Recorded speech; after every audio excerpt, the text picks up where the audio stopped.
viewers, welcome back in our program. ਹੁਣ ਆਪਾਂ ਇਸ ਸੈਗਮੈਂਟ ਵਿੱਚ ਆਪਣੇ ਦਰਸ਼ਕਾਂ ਦੇ ਜੋ ਲਿਖਤਾਂ ਨੇ, ਫੇਸਬੁੱਕ ਮੈਸੇਜ ਨੇ, YouTube ਮੈਸੇਜ ਨੇ, ਉਹ ਅਸੀਂ ਆਪਾਂ ਸਾਂਝੇ ਕਰਾਂਗੇ ਤੁਹਾਡੇ ਸਾਰਿਆਂ ਨਾਲ। ਥੈਂਕ ਯੂ, ਤੁਸੀਂ ਸਾਨੂੰ ਆਪਣੇ ਜੋ ਮਾਣ ਤੇ ਪਿਆਰ ਨਾਲ ਭਰੇ ਮੈਸੇਜ ਲਿਖਤਾਂ ਸਾਨੂੰ ਐਵਰੀਡੇ ਭੇਜਦੇ ਹੋ ਔਰ ਸਾਨੂੰ ਤੁਸੀਂ ਵਾਚ ਕਰਦੇ ਹੋ ਸਾਡੇ ਪ੍ਰੋਗਰਾਮ ਨੂੰ ਔਰ ਸਰਾਂਦੇ ਹੋ। ਥੈਂਕ ਯੂ ਸੋ ਮਚ ਜੀ ਡਾਕਟਰ ਸਾਹਿਬ। ਹੁਣ ਮੈਂ ਚਾਹਾਂਗੀ ਕਿ ਤੁਹਾਡੇ ਕੋਲ ਲਿਖਤਾਂ ਨੇ ਉਹ ਪਹਿਲਾਂ ਤੁਸੀਂ ਸਾਂਝੀਆਂ ਕਰ ਦਿਓ, ਫਿਰ ਉਸ ਤੋਂ ਬਾਅਦ ਅਸੀਂ ਫੇਸਬੁੱਕ ਮੈਸੇਜ ਔਰ YouTube ਮੈਸੇਜ ਲੈਂਦੇ ਹਾਂ ਜੀ ਡਾਕਟਰ ਸਾਹਿਬ। ਦੇਖੋ, ਸਾਡੀ ਕੋਸ਼ਿਸ਼ ਹੁੰਦੀ ਹੈ ਵੀ ਅਸੀਂ ਵੱਧ ਤੋਂ ਵੱਧ ਜਿਹੜੀਆਂ ਲਿਖਤਾਂ ਨੇ ਉਹਨਾਂ ਨੂੰ ਐਕੋਮੋਡੇਟ ਕਰੀਏ ਆਪਣੇ ਰੋਜ਼ਾਨਾ ਪ੍ਰੋਗਰਾਮ 'ਚ। ਫਰਾਈਡੇ ਅਸੀਂ ਥੋੜ੍ਹਾ ਜਿਹਾ ਜ਼ਿਆਦਾ ਵਕਤ ਰੱਖਿਆ ਹੁੰਦਾ ਜੀ ਔਰ ਸਾਨੂੰ ਬਹੁਤ ਵੱਡੀ ਗਿਣਤੀ ਦੇ ਵਿੱਚ ਸਾਡੇ ਪਿਆਰ ਕਰਨ ਵਾਲੇ ਲਿਖਦੇ ਨੇ ਔਰ ਅਸੀਂ ਮਾਫੀ ਵੀ ਚਾਹੁੰਦੇ ਹਾਂ ਕਿਉਂਕਿ ਹਰ ਲਿਖਤ ਤਾਂ ਸ਼ਾਮਲ ਨਹੀਂ ਹੋ ਸਕਦੀ। ਬਿਲਕੁਲ। ਇਹ ਲਿਖਤ ਨਜ਼ਾਕਤ ਅਲੀ ਜੀ ਦੀ ਹੈ ਜਿਹੜੀ 8 ਫਰਵਰੀ ਨੂੰ ਉਹਨਾਂ ਦੀ ਅੱਜ ਹੀ ਆਈ ਹੈ ਜੀ। ਉਹਨਾਂ ਨੇ ਲਿਖਿਆ ਕਿ ਵੀ someone wrote to you about some sects not supporting Khalistan.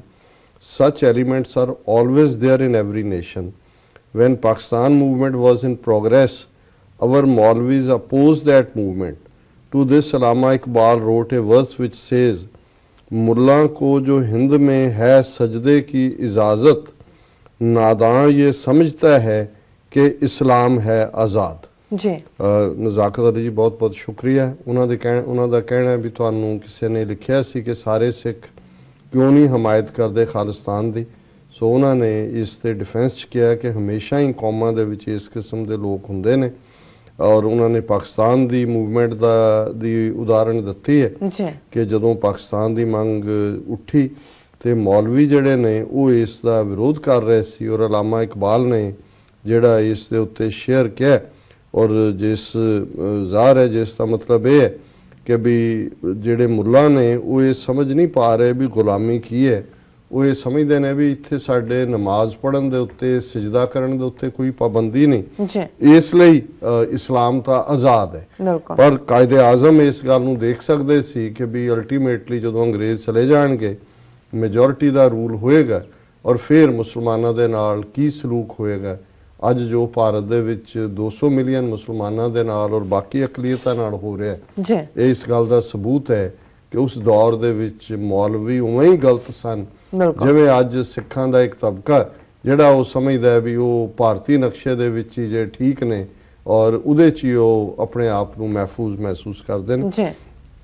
ਇਸੇ ਤਰ੍ਹਾਂ same is case with Sikhs. They think that since they are allowed to worship in Gurdwara, so what needs of Khalistan?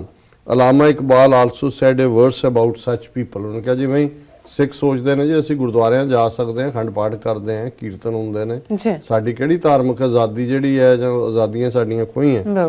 ਔਰ ਇਸ ਤੇ ਵੀ ਉਹਨਾਂ ਨੇ ਅਲਾਮਾ ਇਕਬਾਲ ਦਾ ਇੱਕ ਸ਼ੇਅਰ ਦੁਹਰਾਇਆ, ਹੋ ਫਰੇਬ ਕਰਦਾ शाहीन जो पला हो करगसों में उसे क्या मालूम कि राहो रस्म शाहबाजी क्या है। कि जे एक बाज ਦਾ ਬੱਚਾ ਕਾਵਾਂ ਦੇ ਵਿੱਚ ਪੜੇ ਤੇ ਸਮਾਂ ਪਾ ਕੇ ਉਹ ਵੀ ਕਾਵਾਂ ਵਾਂਗ ਗੰਦ ਖਾਂਦਾ ਹੈ ਔਰ ਉਹਨੂੰ ਪ੍ਰਵਾਜ਼ ਜਿਹੜੀ ਉਹਦੀ ਸ਼ਾਹੀਨ ਦੀ ਹੈ ਬਾਜ਼ ਦੀ ਉਹ ਭੁੱਲੀ ਹੁੰਦੀ ਹੈ।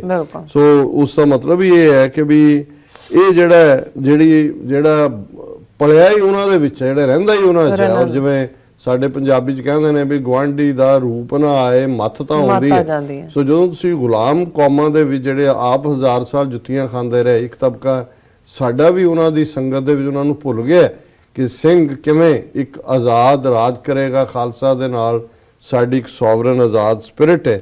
ਕਿ ਫਿਰ ਉਹਨੇ ਕਿਹਾ, I think since these people have learn to live under tyranny of India so they are comfortable with it. ਕਿ ਵੀ ਇਹ ਜ਼ੁਲਮ ਦੇ ਥੱਲੇ ਰਹਿ ਕੇ ਇਹ ਜਿਹੜਾ ਉਸ ਦੇ ਵਿੱਚ ਹੀ ਜਿਹਨੂੰ ਸਟਾਕਹੋਮ ਸਿੰਡਰੋਮ ਕਹਿੰਦੇ ਨੇ ਉਸ ਦਾ ਹੀ ਇਹ ਸ਼ਿਕਾਰ ਹੋ ਚੁੱਕੇ ਨੇ। ਸੱਚ passive attitude never expected from the brave Sardars. I think they are either not conversant with your movement or they have been brainwashed by Indians. How can any Sikh forget about sacrifice of Sant Jarnail Singh Pindrawale or Operation Blue Star or the humiliation and disrespect of millions of Sikh mothers, sisters and daughters or murder of millions of Sikhs? If this doesn't wake the nation, they must have taken opium or drugs and gone to sleep, or their senses must have been numbed. Any sensible person would be ashamed of idea of being okay with all that. बड़ी strong statement इन्होंने ਦਿੱਤੀ है। उन्होंने कहा कि भाई ये बहादुर सिखां ਦਾ ਇਤਿਹਾਸ ਕੀ है। ਈਵਨ ਮੌਜੂਦਾ ਦੌਰ ਦੇ ਵਿੱਚ ਵੀ ਜਿਵੇਂ ਸੰਤ ਜਰਨੈਲ ਸਿੰਘ ਪਿੰਡਾਂ ਵਾਲੇ ਔਰ ਦੂਸਰਿਆਂ ਨੇ ਜੂਨ 84 ਦੇ ਵੇਲੇ ਬਹਾਦਰੀ ਦਾ ਮੁਜ਼ਾਹਰਾ ਕੀਤਾ ਔਰ ਇਸ ਕਿਸਮ ਦੇ ਜਿਹੜੇ ਗੁਲਾਮ ਜ਼ੈਨੀਅਤ ਸਿੱਖ ਨੇ ਜਾਂ ਤਾਂ ਉਹ ਬਿਲਕੁਲ ਬ੍ਰੇਨ ਵਾਸ਼ ਕਰ ਦਿੱਤੇ ਗਏ ਨੇ ਭਾਰਤੀਆਂ ਵੱਲੋਂ ਜਾਂ ਉਹ ਬਿਲਕੁਲ ਜਿਵੇਂ ਕੋਈ ਫੀਮ ਖਾ ਕੇ ਡਰੱਗਸ ਖਾ ਕੇ ਸੁੱਤਾ ਹੁੰਦਾ ਹੈ ਉਵੇਂ ਹੀ ਉਹ ਸੁੱਤੇ ਹੋਏ ਨੇ। ਅਦਰਵਾਈਜ਼ ਕੋਈ ਵੀ ਜਿਹੜਾ ਮਾੜੀ ਮੋਟੀ ਵੀ ਜ਼ਮੀਰ ਰੱਖਣ ਵਾਲਾ ਬੰਦਾ ਹੈ ਉਹ ਇਸ ਕਿਸਮ ਦੀ ਨੌਨਸੈਂਸ ਗੱਲ ਨਹੀਂ ਕਰ ਸਕਦਾ। ਸੋ ਮੈਂ ਸਮਝਦਾ ਵੀ ਨਜ਼ਾਕਤ ਅਲੀ ਜੀ ਨੇ ਜਿੰਨਾ ਸਟਰੋਂਗ ਜਵਾਬ ਦਿੱਤਾ ਹੈ ਇਹਨਾਂ ਤਾਂ ਮੈਂ ਵੀ ਨਹੀਂ ਸੀ ਦੇ ਸਕਦਾ। ਸੋ ਇਹਨਾਂ ਦਾ ਬਹੁਤ ਬਹੁਤ ਸ਼ੁਕਰੀਆ। ਇਸੇ ਤਰ੍ਹਾਂ ਇੱਕ ਲਿਖਤ ਸਾਨੂੰ ਲਾਹੌਰ ਤੋਂ ਅਰਸ਼ਦ ਸੁਲੇਮਾਨ ਬੱਟ ਜੀ ਦੀ ਆਈ ਹੈ ਜਿਸ 'ਚ ਉਹਨਾਂ ਨੇ ਅਸਲਾਮ ਅਲੈਕਮ ਕਹਿ ਕੇ ਸ਼ੁਰੂ ਕੀਤਾ ਹੈ। I am student of history and current affairs for that reason. I am following your program since 2 years. I taught from history after 1947 and this time is the best time for all Sikh nation. ਉਹ learn ਕਹਿਣਾ ਚਾਹੁੰਦੇ ਨੇ ਕਿ ਵੀ 47 ਤੋਂ ਬਾਅਦ ਉਹਨਾਂ ਨੇ ਕਿਹਾ ਵੀ ਜੇ ਸਿੱਖਾਂ ਦੇ ਲਈ ਕੋਈ ਸਭ ਤੋਂ ਚੰਗਾ ਮੌਕਾ ਆਇਆ ਤਾਂ ਹੁਣ ਆਇਆ ਔਰ ਉਹ ਸਾਡੇ ਪ੍ਰੋਗਰਾਮ ਨਾਲ ਜੁੜੇ ਹੋਏ ਨੇ। ਮੇਰੀ तमाम ਸਿੱਖੋं को अपील है कि ਤੁਹਾਨੂੰ ਰੱਬ ਦਾ ਵਾਸਤਾ ਜੇ ਕਿ ਇੱਕ ਆਵਾਜ਼ ਹੋ ਕੇ ਕਰਤਾਰਪੁਰ ਦਾ ਲਾਂਘਾ ਖੁਲਵਾ ਲਓ। ਇਹ ਲਾਂਘਾ ਤੁਹਾਡਾ ਫਿਊਚਰ ਤੈਅ ਕਰੇਗਾ ਜੇ ਤੁਸੀਂ ਇਹ ਟਾਈਮ ਜਿਹੜਾ ਕਿ ਤੁਹਾਨੂੰ ਮਿਲਿਆ ਫਿਰ ਇਸ ਨੂੰ ਤੁਸੀਂ ਇਸ ਦਾ ਇਸਤੇਮਾਲ ਨਾ ਕੀਤਾ ਤਾਂ ਫਿਰ ਤੁਹਾਡਾ ਅੱਲਾ ਹੀ ਹਾਫਿਜ਼ ਹੈ। ਜੇ ਤੁਸੀਂ ਇਸ ਮੌਕੇ ਨੂੰ ਵੀ ਨਾ ਸੰਭਾਲਿਆ ਫਿਰ ਤੁਹਾਡਾ ਰੱਬ ਰਾਖਾ। ਰੱਬ ਨੇ ਤੁਹਾਨੂੰ ਇੱਕ ਬੜਾ ਹੀ ਅੱਛਾ ਮੌਕਾ ਦਿੱਤਾ ਹੈ ਇਮਰਾਨ ਖਾਨ ਦੀ ਸੂਰਤ ਵਿੱਚ। ਇਹਨੂੰ ਆਪਣੇ ਜ਼ਾਤੀ ਫਾਇਦਿਆਂ ਤੇ ਸਿਆਸਤ ਦੀ ਨਜ਼ਰ ਨਾ ਕਰੋ। ਇਹਨੂੰ ਆਪਣੀ ਖੁਦਗਰਜ਼ੀ ਦੇ ਵਿੱਚ ਨਾ ਲਪੇਟੋ ਜਿਵੇਂ ਅਕਾਲੀ ਲੀਡਰ ਜਾਂ ਅਮਰਿੰਦਰ ਜਾਂ ਦੂਜੇ ਘਟੀਆ ਲੋਕ ਉੱਥੇ ਕਰ ਰਹੇ ਨੇ। ਲਹਿੰਦੇ ਪੰਜਾਬ ਵੱਲੋਂ ਬੜੀ ਮੁਹੱਬਤ ਤੁਹਾਨੂੰ ਮਿਲ ਰਹੀ ਹੈ ਤੇ ਇਸ ਮੁਹੱਬਤ ਨੂੰ ਸਮੇਟ ਲਓ ਕਿ ਜਿਹੜੀ ਮੁਹੱਬਤ ਹੈ ਇਹਨੂੰ ਤੁਸੀਂ ਸਮੇਟੋ।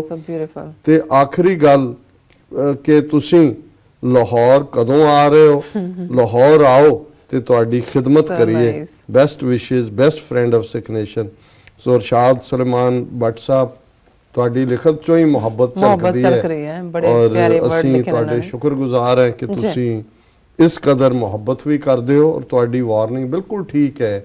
ਇਸ ਲਈ ਅਸੀਂ ਕਰਤਾਰਪੁਰ ਲਾਂਘੇ ਨੂੰ ਸਮਝਦੇ ਹਾਂ ਕਿ ਇਹ ਇੱਕ ਐਸੀ ਰੱਬ ਵੱਲੋਂ ਮਿਲਿਆ ਮੌਕਾ ਹੈ ਔਰ ਜ਼ਾਹਰ ਹੈ ਇਮਰਾਨ ਖਾਨ ਹਕੂਮਤ ਔਰ ਪਾਕਿਸਤਾਨੀ ਲੋਕਾਂ ਦੀ ਮੁਹੱਬਤ ਜਿਹੜਾ ਸਾਡੇ ਲਈ ਜਿਹੜੇ ਗੁਲਾਮੀ ਦੇ ਸੰਗਲ ਕੱਟਣ ਵੱਲ ਵੀ ਇੱਕ ਪੇਸ਼ਕਦਮੀ ਹੋਏਗੀ ਔਰ ਜਿਹੜੀ ਦੋਨਾਂ ਕੌਮਾਂ ਦੀ ਸਾਂਝ ਹੈ ਜਿਹਨੂੰ 47 ਦੇ ਪਾਗਲਪਨ ਦੇ ਦੌਰ ਨੇ ਬਹੁਤ ਵਿੱਥ ਤੇ ਕਰ ਦਿੱਤਾ ਸੀ ਔਰ ਸਾਡੇ ਦੁਸ਼ਮਣ ਨੇ ਬੜੀ ਚਲਾਕੀ ਨਾਲ ਸਾਡੇ ਸਿੰਘ ਆਪਸ ਵਿੱਚ ਫਸਾ ਦਿੱਤੇ ਸੀ। ਇਹ ਉਸ ਸਾਰੇ ਚੋਂ ਨਿਕਲਣ ਦੀ ਲਾਈਨ ਵੀ ਹੈ। ਔਰ ਇੱਕ ਹੋਰ ਮੈਂ ਲਿਖਤ ਵੀ ਸਰਫਰਾਜ਼ ਅਹਿਮਦ ਉਹਨਾਂ ਦੀ ਹੈ। ਉਹਨਾਂ ਨੇ ਆਪਣੇ ਆਈਫੋਨ ਤੋਂ ਭੇਜੀ ਹੈ। ਸਲਾਮ doctor Sahib, I am Sarfraz Ahmed from Gujarat, Pakistan and living in Switzerland. I listen to your program each day as you feel pain of your Sikh community and Sikh Muslim unity. If each Sikh feel like you, then days are not long when Sikhs and Muslims will unite. Inshallah, United India, whole history show that Sikhs were always near Muslims. What happened in 1947? On both sides it was very bad, but it was started from East Punjab. No doubt Hindu mind was behind it. Mistake is in human nature, but accepting mistake, it is great moral victory when you accept your leadership's mistakes. I feel happiness and hope for good relationship between Sikhs and Muslims. Continue your program. These are awareness for the Sikhs and Muslims for generations. Thanks. ਸੋ ਸਰਫਰਾਜ਼ ਅਹਿਮਦ ਜੀ ਬਹੁਤ ਬਹੁਤ ਸ਼ੁਕਰੀਆ।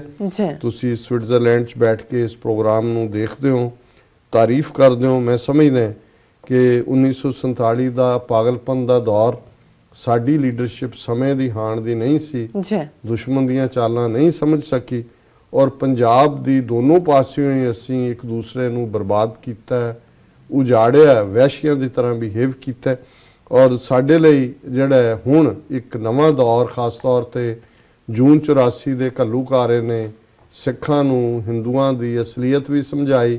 ਨਵੰਬਰ 84 ਔਰ ਪਿਛਲੇ 70 ਸਾਲ ਦਾ ਸਾਡਾ ਤਜਰਬਾ ਦੱਸਦਾ ਹੈ ਕਿ ਅਸੀਂ ਕਿਸ ਕਿਸਮ ਦੇ ਜ਼ਾਲਮ ਜਿਹੜਾ ਦੁਸ਼ਮਣ ਹੈ ਉਸ ਦੇ ਪੰਜੇ ਵਿੱਚ ਫਸੇ, ਪਰ ਅਲਟੀਮੇਟਲੀ ਕੌਮਾਂ ਦੀ ਜ਼ਿੰਦਗੀ ਦੇ ਵਿੱਚ ਫੈਸਲਾਕੁਨ ਘੜੀਆਂ ਫਿਰ ਵੀ ਆਉਂਦੀਆਂ ਨੇ। ਇੱਕ ਵਕਤ ਅਸੀਂ ਖੁੰਝਾਇਆ ਔਰ ਹੁਣ ਜਿਵੇਂ ਸਾਡੇ ਪਹਿਲਾਂ ਵੀਰ ਨੇ ਲਿਖਿਆ ਸੀ ਕਿ ਕਰਤਾਰਪੁਰ ਲਾਂਘੇ ਦੇ ਨਾਲ ਔਰ ਇਹ ਜੂਨ 84 ਤੋਂ ਬਾਅਦ ਜਿਹੜਾ ਨਵਾਂ ਦੌਰ ਸ਼ੁਰੂ ਹੋਇਆ, ਜ਼ਾਹਰ ਹੈ ਕਿ ਸਿੱਖ ਕੌਮ ਦੇ ਵਿੱਚ ਇੱਕ ਵੱਡਾ ਤਬਕਾ ਇਸ ਵੇਲੇ ਦੁਸ਼ਮਣ ਦੀਆਂ ਚਾਲਾਂ ਨੂੰ ਸਮਝਦਾ ਹੈ ਔਰ ਅਸੀਂ ਆਸ ਕਰਦੇ ਹਾਂ ਕਿ ਸਾਡੇ ਦੂਸਰੇ ਪਾਸੇ ਬੈਠੇ ਪਾਕਿਸਤਾਨੀ ਭਰਾ ਭੈਣਾਂ ਵੀ ਇਵੇਂ ਹੀ ਇਸ ਮੁਹੱਬਤ ਦੇ ਨਾਲ ਸਾਡੇ ਨਾਲ ਜੁੜਨਗੇ, ਜੁੜੇ ਰਹਿਣਗੇ ਔਰ ਅਸੀਂ ਸਾਂਝਾਂ ਦਾ ਇੱਕ ਨਵਾਂ ਚੈਪਟਰ, ਇੱਕ ਨਵਾਂ ਅਧਿਆਇ ਜਿਹੜਾ ਉਹ ਲਿਖਾਂਗੇ। ਬਿਲਕੁਲ ਡਾਕਟਰ ਸਾਹਿਬ ਜੀ। ਹੁਣ ਆਪਾਂ YouTube ਮੈਸੇਜ ਲੈਂਦੇ ਆ, ਸਾਡੇ ਦਰਸ਼ਕਾਂ ਦੇ ਆਏ ਨੇ ਪਹਿਲੇ ਸੈਗਮੈਂਟ ਤੇ ਔਰ ਦੂਸਰੇ ਤੇ।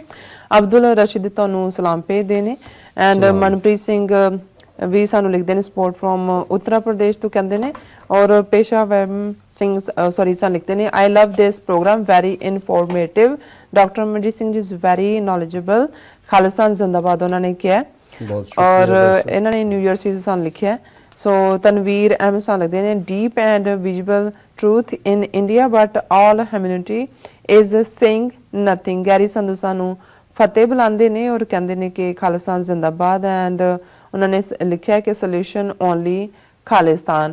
ਔਰ ਸਾਡੇ ਕੋਲ ਇਸੇ ਤਰ੍ਹਾਂ ਫੇਸਬੁੱਕ ਤੇ ਵੀ ਮੈਸੇਜ ਨੇ, ਮੈਂ ਦੇਖਦੀ ਹਾਂ।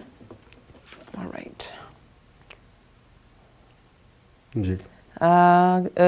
ਚੜ੍ਹਦੀ ਕਲਾ ਤੋਂ ਸਾਨੂੰ ਖਾਲਿਸਤਾਨ ਜ਼ਿੰਦਾਬਾਦ ਉਹਨਾਂ ਲਿਖਿਆ, ਪ੍ਰਮਾਤਮਾ ਤੁਹਾਨੂੰ ਚੜ੍ਹਦੀ ਕਲਾ ਬਖਸ਼ੇ। ਔਰ ਮਨਵਿੰਦਰ ਸਿੰਘ ਖਾਲਸਾ ਸਾਨੂੰ ਲਿਖਦੇ ਨੇ ਵਾਹਿਗੁਰੂ ਜੀ ਕਾ ਖਾਲਸਾ ਵਾਹਿਗੁਰੂ ਜੀ ਕੀ ਫਤਿਹ। ਭੁਪਿੰਦਰ ਸਿੰਘ ਸਾਨੂੰ ਲਿਖਦੇ ਨੇ ਡਾਕਟਰ ਸਾਹਿਬ ਵਾਹਿਗੁਰੂ ਜੀ ਕਾ ਖਾਲਸਾ ਵਾਹਿਗੁਰੂ ਜੀ ਕੀ ਫਤਿਹ। ਹੁਣ ਜੇ ਸਿੰਘ ਨੇ ਲਿਸਟਾਂ ਦੇਖੀਆਂ ਨੇ ਤਾਂ ਘੱਟੋ ਘੱਟ ਉਹਨਾਂ ਦੀ ਗਿਣਤੀ ਅਤੇ ਨਾਂ ਜ਼ਰੂਰ ਦੱਸਣਾ ਚਾਹੀਦਾ ਹੈ। ਬਾਦ ਸਿੰਘ ਸਾਨੂੰ ਲਿਖਦੇ ਨੇ ਸਾਡੇ ਕੁਝ ਸਿੱਖ ਅਜੇ ਵੀ ਸੋਚਦੇ ਹਨ ਕਿ ਉਹ ਆਜ਼ਾਦ ਹਨ, ਉਹਨਾਂ ਨੂੰ ਇਹ ਨਹੀਂ ਪਤਾ ਕਿ ਭਾਰਤ ਵਿੱਚ ਸਿੱਖ ਕੌਮ ਨੂੰ ਆਪਣੀ ਕਿਸੇ ਵੀ ਚੀਜ਼ ਦਾ ਕੋਈ ਹੱਕ ਨਹੀਂ ਹੈ, ਇਹੋ ਹੀ ਗੁਲਾਮੀ ਹੈ। ਇਕੱਠੇ ਹੋਵੋ ਅਤੇ ਆਜ਼ਾਦੀ ਲਈ ਹਮਲਾ ਮਾਰੋ, ਆਜ਼ਾਦੀ ਹੀ ਹੱਲ ਹੈ। 2020 ਉਹਨਾਂ ਨੇ ਲਿਖਿਆ। ਚਮਕੌਰ ਸਿੰਘ ਜੀ ਲਿਖਦੇ ਨੇ ਕਿ ਸਤਿ ਸ੍ਰੀ ਅਕਾਲ ਬਾਬਾ ਜੀ। ਔਰ ਅੱਗੇ ਵੀ ਸਾਡੇ ਕੋਲ ਮੈਸੇਜ ਨੇ। ਹਾਂਜੀ, ਨਿਰਮਲਜੀਤ ਖੱਟੜਾ, ਮਨਵਿੰਦਰ ਸਿੰਘ ਖਾਲਸਾ ਔਰ ਸਾਡੇ ਮਿੱਤਰ ਭਾਈ ਗੁਰਮੀਤ ਸਿੰਘ ਬੱਬਰ ਚੰਡੀਗੜ੍ਹ ਤੋਂ, ਉਹਨਾਂ ਨੇ ਫਤਿਹ ਬੁਲਾ ਕੇ ਕਿਹਾ ਵੈਲਕਮ ਬੈਕ ਔਨ ਫੇਸਬੁੱਕ।